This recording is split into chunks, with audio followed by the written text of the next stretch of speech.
Ævar, það ekki falleg spán fyrir Blikana fyrir komandi tímabil. Nei, við erum með nýtt lið og kannski ekki með drekklaði lið og útlendingum heldur. Þannig að við ákváðum að reyna að spila aðeins á ungu strákum líka núna og þeir eru Íslandsmeistarar fyrra í ungmennaflokki. Og við erum búin að vera með gott starf í yngri flokkum og við ætlum að gefa þessu strákum einhvern séns allavega og sjá svona hvernig það gengur. Þið náðu í að fá Snorra heim, en það ekki svolítið stórt bara fyrir félagið og liðið?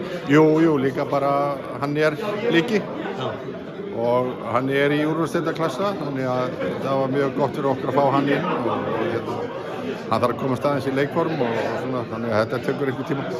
Keith Jordan fáði besta, ef ekki besta leikmann fyrstu deildarinnar. Alltaf verið svona að fólk ekki viss hvort að góðu fyrstu deildarleikmenn virki í eftir. Nei, það verður bara komið ljós. Hann hörkuleikmaður og það sýndu tölurnar hjá honum í fyrra og það ekki margir sem náðu þessum tölur sem hann náði í fyrra í fyrstu deildinni. Þannig að hann hlýtur að hafa einhverja getu til þess að geta spilað í efstu deild og við þurfum, það bara mitt að finna réttu stöðuna fyrir hann og réttu stöðuna á vellinum svo að hann fái að blómstra og það verður bara komið ljós. Takmark nr. 1 hjá ykkur hlýtur að vera að halda sér uppi sem að miðað allavega þessa spár og hverja? Já, við vissum það að okkur spá neðarlega en við erum auðvitað með það markmið að halda okkur uppi og markmið nr. 2 að reyna að berjast eitthvað úrslitakeppni og það verður bara komið ljós hvernig það gengur og við erum bara rétt að koma saman liðinu, við vorum að fá nýjan leikmann inn í teig og þannig að hann ekki búinn að mæta eina í æfingu hjá okkur þannig að þetta á eftir að taka smá tíma hjá okkur. En eins og þú segir, mögulega spennandi vetur fyrir aðdáendur Blika, þið ætlaðu að láta yngri leikmenn henda leikmennum í sjálfa það þegar?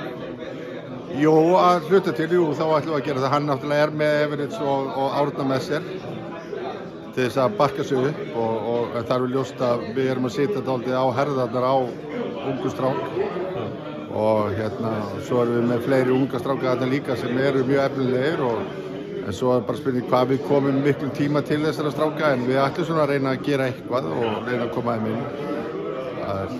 En eins og sé, ég held að það verði spennandi að fylgjast með þessu strákum og sjá það stíga fyrstu skrefin sín svona raunverulega í efstu deild og sjá hvernig það gengur að sitja unga stráka í þetta verkefni í atvinnumanna deildis og þessi söpjudeildin orðin. Bestu þakkir, Ívar og gangi ykkur vel. Takk fyrir.